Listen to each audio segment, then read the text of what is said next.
You've taken, I think, brave stands on Yemen and war powers. I think Rashida Tlaib, Ilhan Omar, taken, really brave stands on Palestine. Why is it we can't get any progressives to talk about Julian Assange? It seems like this issue that is so obvious in terms of the First Amendment journalism, but I just literally an Al Jazeera English reporter yesterday asked the press secretary, Jen Psaki, and she just dodged. It just seems like, obviously the 3.5 trillion deal is the focus right now, but I just haven't heard any elected progressives talk about what I view as, a political prisoner being tortured. President Obama chose not to prosecute Julian Assange. Obviously, Trump did. We could debate why, but I mean, the media didn't cover it. One of the few witnesses just came out saying he lied. This was an Icelandic man. There was coercion by the FBI in that case. I don't understand, why is this not more of a topic among you and other progressives to challenge President Biden to, end this farce of a prosecution? Well, let me answer the question, Jordan, but let me just say, in addition to Yemen, I think where we have taken on the status quo and the interest, and when I started in Congress as a freshman, I was taking on my own leadership, and Bernie Sanders was willing to do that in the Senate. There are two other places where I think we have really made an impact. Bernie Sanders and I did the Stop Bezos Act, where we took on directly Amazon and Amazon's power, and it led to Amazon raising the wages to $15. And I am chairing the subcommittee of the environment, where we are going to have Exxon, Chevron, BP, and Shell come to my committee and testify, the CEOs. First time in history, it's going to be like the big tobacco hearings.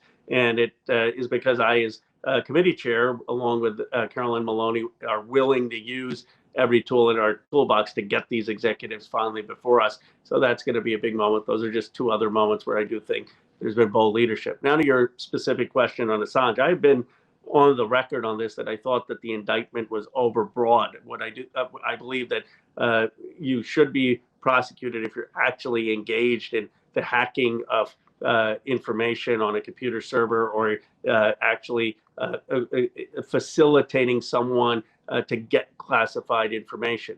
But if you are engaged as in publishing, and you are the recipient of that information, then I feel that an indictment is too broad and can have chilling effects on the First Amendment and on journalists. So I don't defend Assange from a perspective of substance or morality as others do. But I do think that the indictment was overbroad, and I have First Amendment concerns on the prosecution. What are your more morality concerns? The release. I mean, he released war crimes. I mean, I have to look through everything. I mean, I don't want to. I haven't studied his, everything, what he's done or hasn't done. I know so I haven't studied the issue about him, and nor do I feel like, as a United States Congressman, it would be that I need to do that. But I can speak out on the First Amendment issue. I mean, for me, that is the job is for me to make sure that I'm defending speech and defending publishing, not figuring out a substantive position on the merits of what anyone publishes or writes. I mean, I will if it's Joe Biden or the Speaker or members of Congress. But I feel for this, and the line in which I'm articulating the First Amendment and the overbroad indictment is also one which I think a lot of progressives should be able to get behind. Well, as an independent journalist who certainly is not anywhere near in the same league as Julian Assange, I would definitely ask you and other progressives to really move this up the priority list, regardless of what you think of Julian Assange.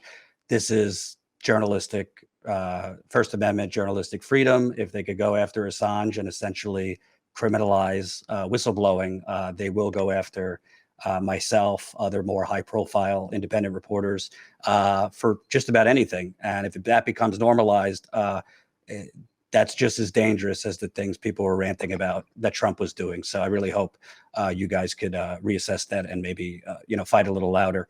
Last thing you want, if you had a response. Yeah, no, I agree that we have to defend people's right to publish. I, again, draw a distinction between people who are actively engaged in supporting hacking or getting classified information. I don't think people should be doing that proactively, and that should be prosecuted. But if they are simply recipients, passive recipients from a source of that information, and they publish it, That's the Pentagon Papers. That's the Yeah, Afghan but Papers. I mean, you think the Washington Post was saying, yeah, send it to me if you want. Obviously, they were actively encouraging Daniel Ellsberg, who's considered a hero. So I think that's a bit of a distinction without a difference.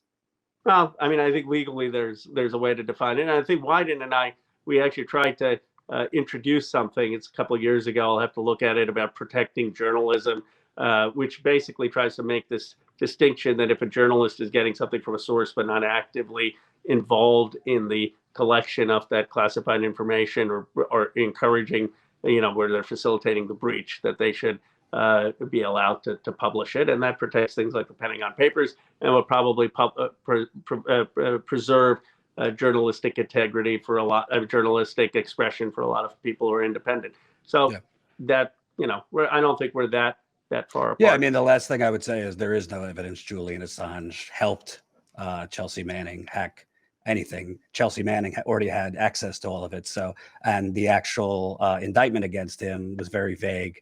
Didn't have. I do think it's overbroad. Yeah, overbroad and vague. I do have concerns on that. Well, thank you, Congressman Khanna, for taking time. Hopefully we could stay in touch. Absolutely. Yeah, absolutely. Take care. Thank you.